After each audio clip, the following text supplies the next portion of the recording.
Assalamualaikum warahmatullahi wabarakatuh.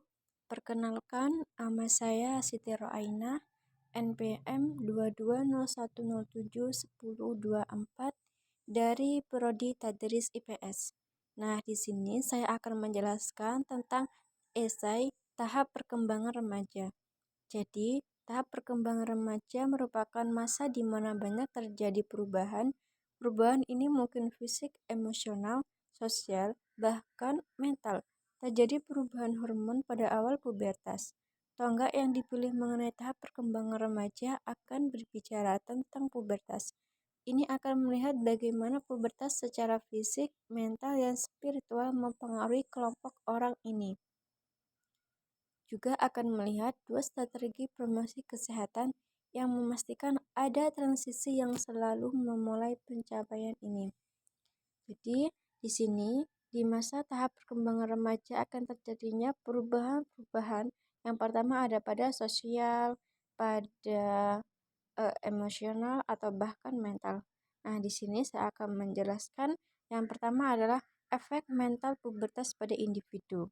Jadi, tahap ini yang mana akan ada tekanan teman sebaya untuk menggunakan zat-zat berbahaya seperti alkohol, rokok, dan obat-obatan terlarang, dan untuk melakukan hubungan seks. Jadi, pada tahap perkembangan remaja, seorang anak itu dapat merubah mentalnya seperti di sini mental pubertas. Jadi, dia dipengaruhi oleh sekelilingnya, bisa berbentuk pengaruh alkohol, mengkonsumsi rokok ataupun obat-obat terlarang, bahkan bisa melakukan hubungan seks.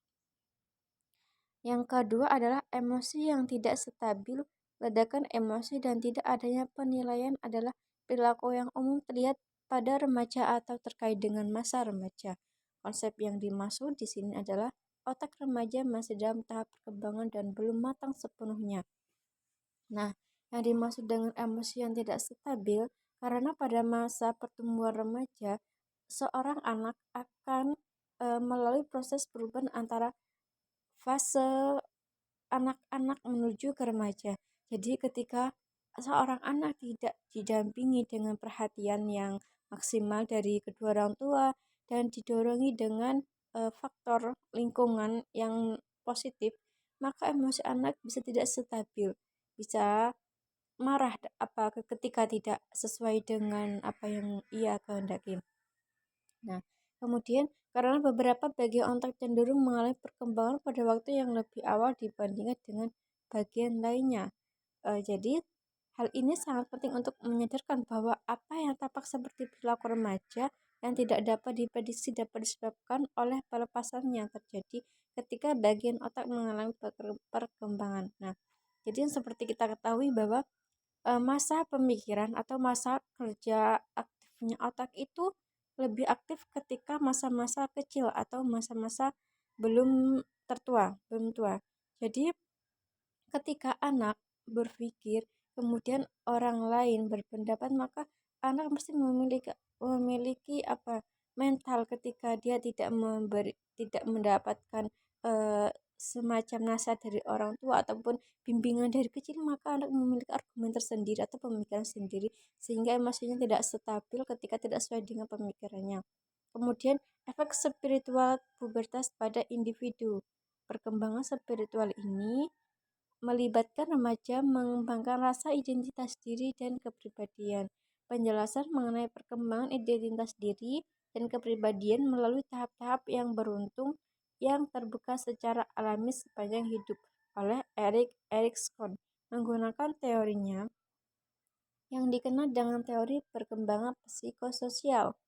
Nah, yang dimaksud dengan efek spiritual pubertas pada individu ini, ketika seseorang anak memiliki spiritual seperti dalam keagamaannya, dia seperti mewujudkan citra dirinya atau dia mulai mencari jati dirinya itu seperti apa. Nah, jadi pada tahap perkembangan remaja ini seseorang anak, seorang pasti sudah memulai memikirkan hal itu. Kemudian strategi promosi kesehatan. Nah, strategi ini berkaitan dengan memastikan bahwa ada pertemuan transisi yang sehat melalui pubertas. Nah, jadi ketika